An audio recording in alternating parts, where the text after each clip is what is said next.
fees. It allows us to literally peer at the human swallow in all its glorious color.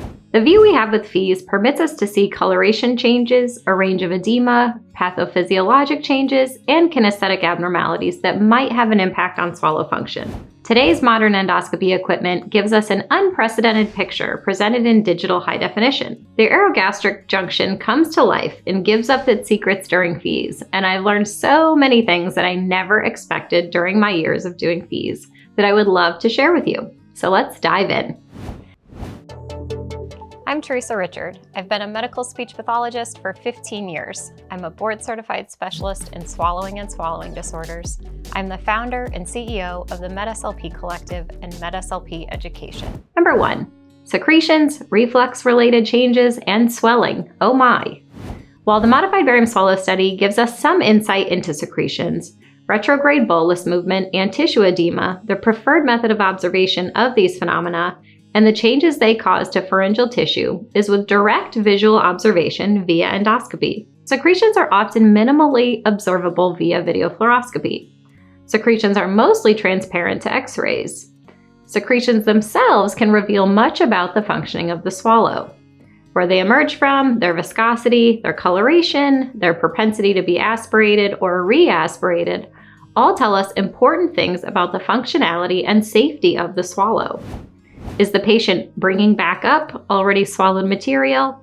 Is this material collecting inappropriately or just hanging around degrading sensitive tissue? These are all questions that, when answered, give us insight into the functioning of the swallow. I'll be posting other videos just like this one that you won't want to miss, so make sure to hit that like and subscribe button and turn on the notification bell. Also, do you have any specific questions about fees? Leave a comment below and tell me about it. We'll be sure to get your questions answered as soon as possible. Number 2, our compensatory strategies often do not do what we think they do. Having the ability to obtain easily accessible instrumentation allows us to attempt strategies with patients before we recommend them during therapy. Chin tucks, head turns, bolus holds, and most all other strategies can be assessed while being visualized during fees. We now know that when these strategies are inappropriately recommended or taught before visualization is done, they can cause the very issues that we're hoping to avoid.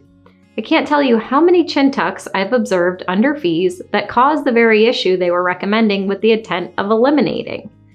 I worked with an SLP who was so diligent in training her patient to tuck his chin, and she thought for sure he was doing it perfectly to eliminate aspiration. Come to find out, under fees, the patient was aspirating every single bolus that was swallowed with a chin tuck. During the exam, she was adamant that he must be doing it wrong or that the scope in some way interfered with the strategy, and I assured her that we just truly cannot tell without actually looking inside. I felt so bad for her because of course she thought she was helping the patient, and I sympathized with her, as I've definitely recommended many chin tucks without instrumentals myself as well. But we now know that chin tucks and other maneuvers that are taught without direct observation first may as likely not help or even cause harm to the very patients we are trying to help. Number 3, what is that? As mentioned earlier, endoscopy gives us the ability to pick up on anatomical and physiological changes that otherwise might be missed in dysfunctional swallowing populations. The assumption that all coughs are due to aspiration or that every stuck sensation is best treated with reflux medication does a disservice to patients that can easily be assessed with fees. SLPs providing endoscopy services, including fees, are in a unique position to pick up on anatomical changes that might be producing symptoms that otherwise would be confused with a mechanical dysphagia. A patient with undiagnosed reflux could be presenting with a cyst, ulcerations, even cancerous growths that would be visualized during a fees exam. We don't diagnose these medical conditions, of course, but we do refer to the most appropriate advanced practitioner to handle the problem. Common among those with laryngopharyngeal reflux are mucosal cysts. These cysts vary in size, but can become large and impede swallowing due to sensation or even obstruction. Ulcerations and erosions in the pharyngeal stage can be painful. Pooling and constant bathing in secretions full of digestive enzymes or material with stomach acid can cause these ulcerations to impair the swallow due to pain and may even progress to a more serious condition like throat cancer.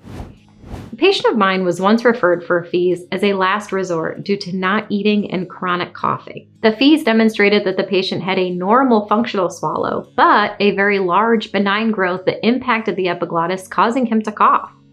He had dementia and had no language to tell others what was going on or what this felt like.